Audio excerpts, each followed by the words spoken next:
Hello guys, welcome to back to my channel. এই বছরের এই শ্রাবণ মাসের শেষে কেন আমি বাবার বাড়িতে গিয়েছিলাম, তো শ্বশুর বাড়ির থেকে। তো আমি আমার বাবাকে নিয়ে একটা সাপের স্বপ্ন দেখেছিলাম।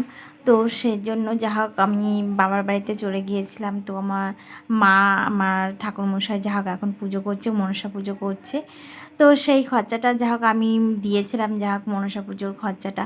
তো কেন আমার শ্বশুরবাড়িতে মনসা পুজোটা করিনি, তো এইটা যদি জানতে চাও অবশ্যই কমেন্টে জানিও আমাকে। তো আমি জানাবো, তোমরা যদি জানতে চাও তাহলে আমি জানাবো।